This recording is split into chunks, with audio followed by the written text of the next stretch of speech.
Hi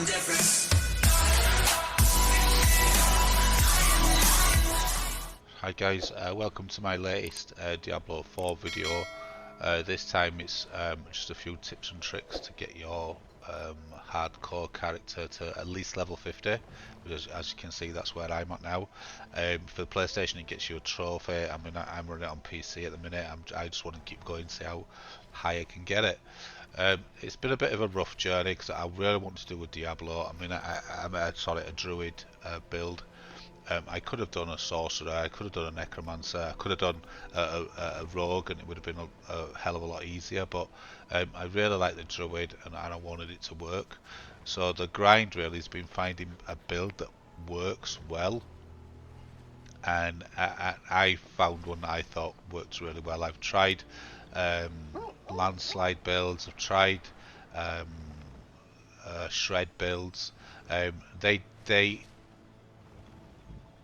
They could work later on, but I think as an all-round build to get you up the leveling as safely as possible, because obviously a hardcore you can't die. The one that I've found is this one to be the best one. I will put a link in the description to the full build, but this is basically it.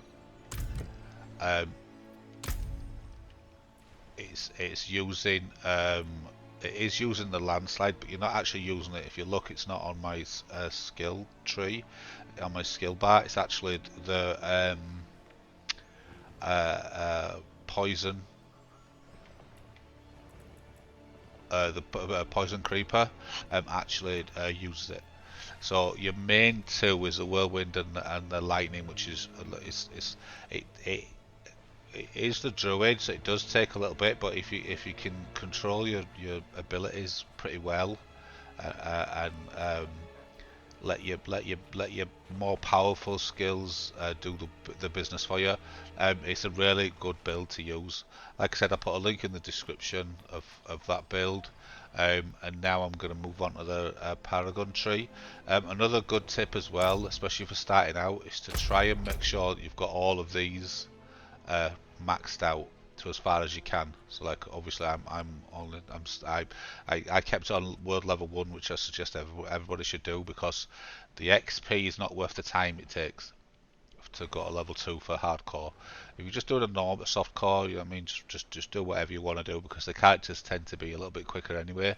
But when you're doing druid hardcore, leave it on world tier 1, but then you want all these maxed out so you can get the maximum amount of points when you start, which I think is 11. I think is it 10 or 11 points when you first start.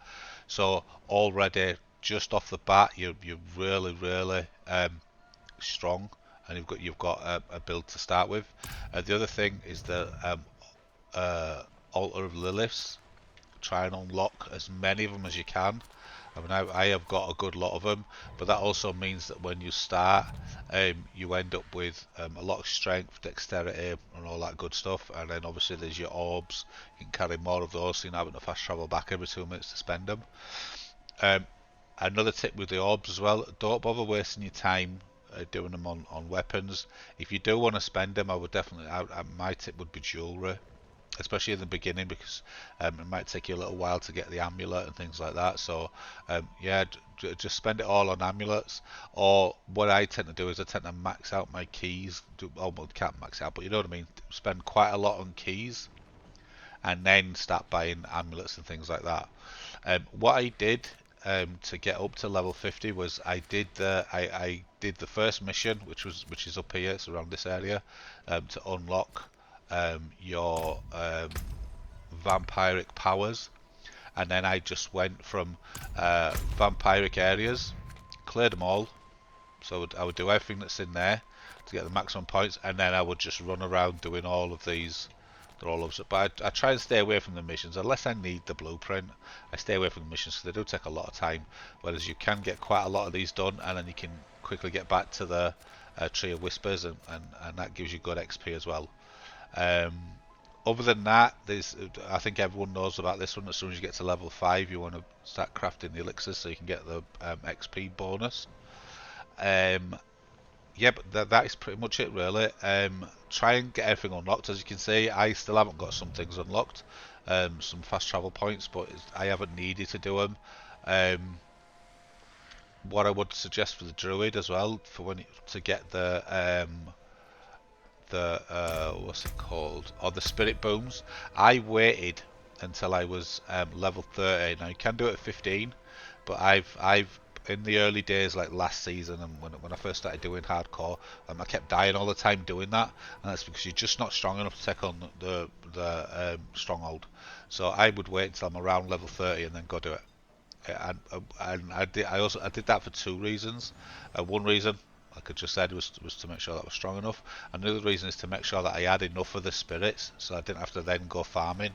I could just as soon as I beat the stronghold, as soon as I did the little mini side mission that comes with it, I had enough spirit to unlock it all. Um, like I said, um, my build is not exactly the same as the one that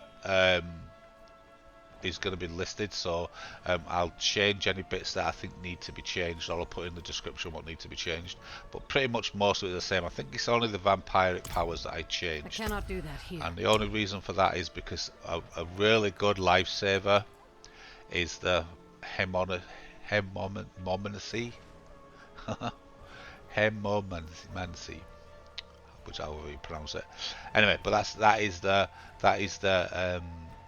it's a really good build because you're half killing anything that's so from like one of the maggot things and grub things and bats and little tiny spiders. They die instantly, so that just saves you a lot of grief.